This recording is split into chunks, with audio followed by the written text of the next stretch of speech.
The specter of the female Viking warrior, the Shieldmaiden, looms large in the modern imagination. She is a figure of unbridled strength and fierce independence. Her sword arm is strong as any man's, her will forged in the crucible of the unforgiving North. Popular culture, from television series to video games, has etched this image into our collective consciousness, presenting a vision of a proto-feminist past where women were not only liberated, but were equals on the battlefield. And it is, almost entirely, a lie. To truly understand the Viking Age, one must be willing to put a finger in the dirt, to scrape away the glittering veneer of myth, and confront the hard, often brutal, realities of life a millennium ago. The notion that Norse women were liberated warriors is a naive and comforting falsehood, a modern projection onto a past that was infinitely more complex and constrained. Why does this powerful myth persist, and what is the chilling truth it conceals?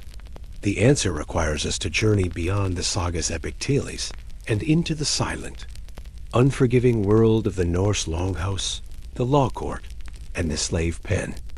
The Sagas are, admittedly, the primary source of the warrior woman legend.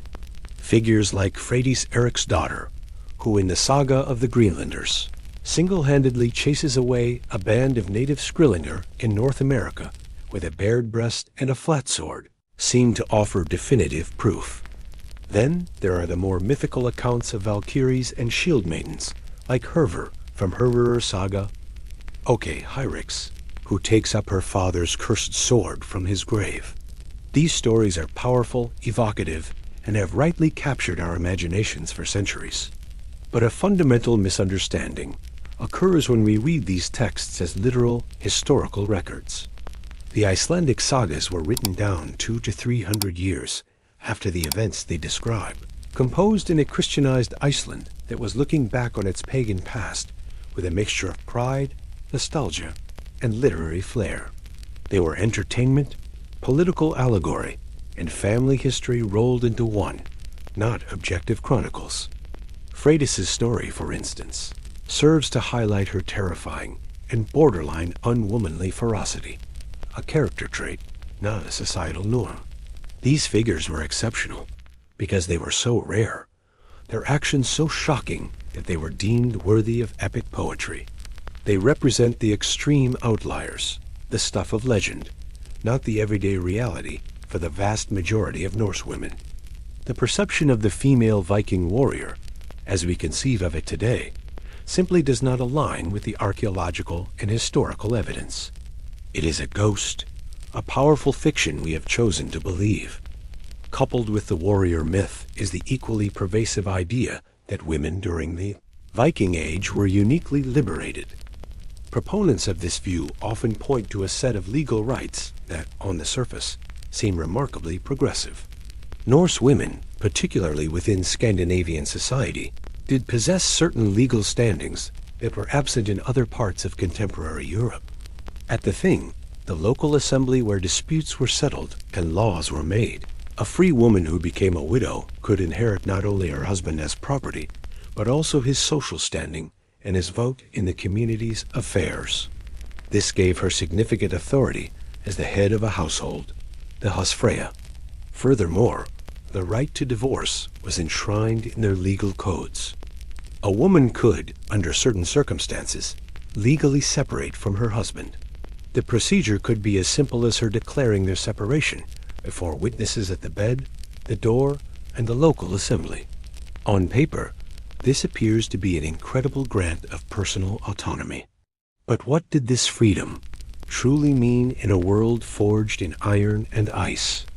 Here, the glittering rights of the law books shatter against the harsh realities of survival. If a woman divorced her husband, where would she go? What would she do? In the Viking Age, an individual was nothing without their kin group, their extended family, and the network of alliances that provided protection, resources, and social identity. To divorce a man was to sever ties with his entire clan, instantly becoming an outsider. Her only viable option was to return to her own relatives, her parents or brothers, effectively trading one form of dependence for another. Now, add another layer of brutal reality to this scenario. A young woman in the Viking Age was, for most of her fertile years, either pregnant or nursing a young child. The relentless cycle of childbirth was the central fact of her existence. Infant mortality was staggeringly high, meaning she would endure numerous pregnancies simply to ensure a few children survived to adulthood. So a divorced woman would not just be fending for herself. She would be responsible for several young children, with no property or means of production of her own. The romantic notion of a woman simply walking out into the woods to start anew is a fantasy. Survival was a collective effort, and to be alone was, in essence, a death sentence. Perhaps the most compelling piece of evidence for the existence of female warriors is not found in a saga, but buried in the Swedish soil. Near the Viking trading hub of Birka, a 10th century grave designated BJ 581 has become the focal point of this entire debate. For over a century, it was assumed to be the final resting place of a high-status male warrior. The grave goods were unambiguous: a sword, an axe, a spear, arrows, 2 shields, and the remains of 2 horse, a complete warrior's panoply. A full set of gaming pieces lay near the skeleton, suggesting not just a fighter, but a strategist, a leader of men. Then, in 2017, ADN analysis of the bones dropped a bombshell on the academic world: the warrior was biologically female. The news electrified popular culture, seemingly providing the definitive scientific proof that shield maidens were real. But the story, as always, is more complex. The discovery ignited a fierce scholarly debate that continues to this day. Was this woman truly a battlefield commander? Or was her role something else entirely? Some scholars argue the grave could be symbolic, that the weapons were part of a ritual function, identifying her as a person of immense spiritual or social power, perhaps a seeress, vulva, rather than a frontline combatant. The gaming set, often interpreted as a sign of military leadership, could equally represent a mastery of fate and prophecy. The Birka grave proves that a woman could be buried with the highest honors of a warrior, but it does not definitively prove she lived and fought as one. It remains the profound exception, a tantalizing mystery that highlights the rule. The archaeological record is otherwise, deafeningly silent on the matter of female combatants. The entire discussion of rights and freedoms, however, operates under one critical, unspoken assumption: that we are talking about free women. The Viking Age economy, particularly in its early expansionist phase, was built on a foundation of slavery. It is estimated that as much as 1/3 of the population of Scandinavia consisted of enslaved people known as thralls. These were men, women, and children captured in raids or born into bondage. For a female thrall, life was a litany of back-breaking labor and constant, casual brutality.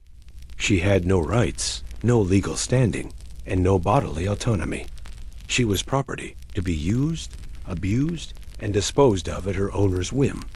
Any liberation enjoyed by the Husfreyja of the Longhouse was enabled by the utter subjugation of the thralls, who toiled in her fields and served her hall.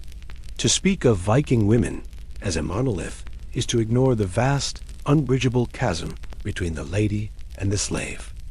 In this context, our modern concept of individual freedom becomes almost meaningless. No one in the Viking Age was truly liberated in the way we understand it today.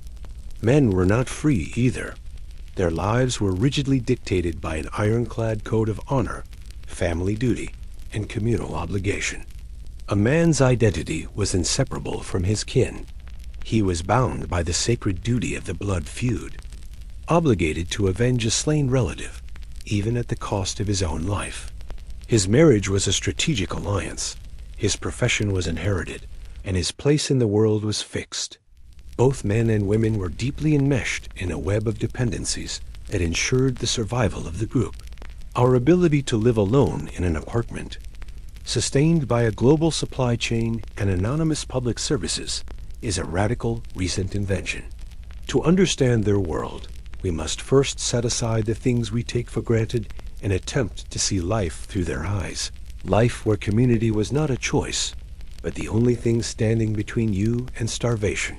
An enemy's axe, or the bone-deep chill of a fjord in winter. So why do we cling so fiercely to the myth of the liberated Shieldmaiden? Perhaps because we are guilty of romanticizing the past, of seeking an escape from a modern world that can often seem gray and uninspiring. We look back and wish to see ourselves, to find historical precedents for our own ideals of strength and equality. There is a certain beauty in this impulse, but it risks obscuring a more profound and valuable truth. The realities of life for a Norse woman were not about glorious battle or unfettered freedom. Her strength was of a different, quieter, and arguably more resilient kind. The strength to endure near constant pregnancy, to manage a complex and vital household, to preserve the stories and traditions of her people, and to navigate a world where survival was a daily, hard-won victory. That is a story less suited to epic television, perhaps, but it is one that is far more real and infinitely more human.